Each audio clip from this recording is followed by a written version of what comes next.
नवरात्रि में माँ दुर्गा की पूजा के समान ही अष्ट सिद्धि नौ निधि के दाता हनुमान जी का पूजन भी विशेष माना गया है। श्री राम के समान ही हनुमान के देवी के साथ होने की और भी कई कथाएं हैं।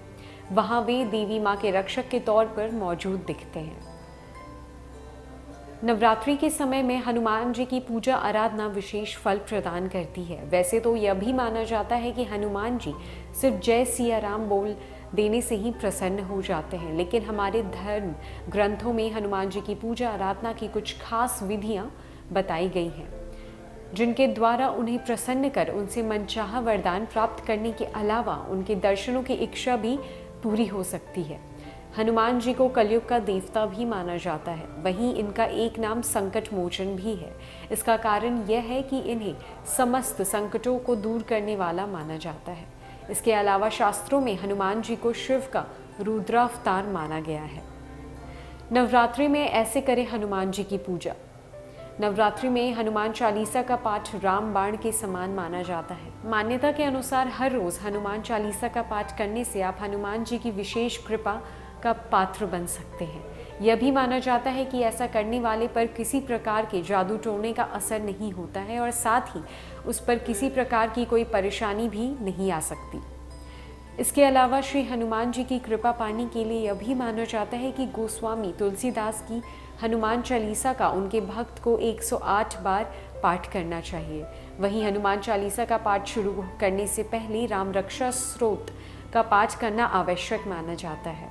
इसके अलावा यदि एक ही बैठक में 108 बार पाठ मुमकिन ना हो सके तो ऐसी स्थिति में आप दूसरी बार बैठक लगाकर भी इसे पूरा कर सकते हैं।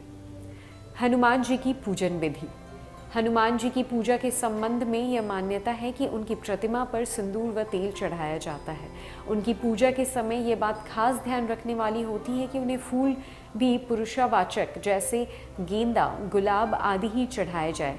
रामायण और सुंदरकांड का पाठ हनुमान जी को अति प्रिय है। माना जाता है कि इससे प्रसन्न होकर वह तुरंत आशीर्वाद देते हैं। वहीं प्रसाद के तौर पर हनुमान जी को चना, गुड़, केला, अमरूद या लड्डू आदि चढ़ाने का विधान है। हनुमान जी को लाल वस्तुएं चढ़ाना शुभ माना जाता है।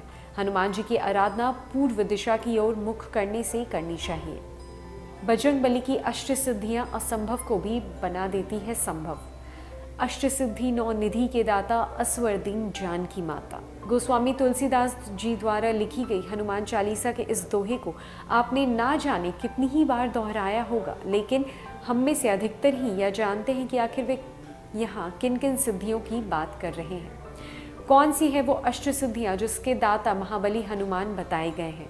क्या वास्तव में इस संसार में ऐसी सिद्धियाँ भी मौजूद है जिनसे असंभव को संभव बनाया जा सकता है? महाबली हनुमान न सिर्फ अष्ट सिद्धियाँ प्रदान करते हैं, बल्कि नौ निधियों की प्रदाता भी हनुमान जी ही हैं। इन 8 प्रकार की सिद्धियों के बल पर इंसान न सिर्फ भय और बाधाओं पर विजय प्राप्त करता है, बल्कि असंभव से लगने वाले कार्यों को भी बड़ी ही आसानी से पूरा कर देता है। ये है 8 प्रकार की सिद्धियाँ। महाबली हनुमान द्वारा उपासकों को प्रदान की जाने वाले 8 प्रकार की सिद्धियाँ इस प्रकार है। पहला, अणिमा। दूसरा, महिमा। तीसरा, गरिमा। चौथा, लघिमा। पांचवा, प्राप्ति। छठा, प्राकाम्य। सातवां, इष्टत्व। आठवां, वशिष्ठत्व।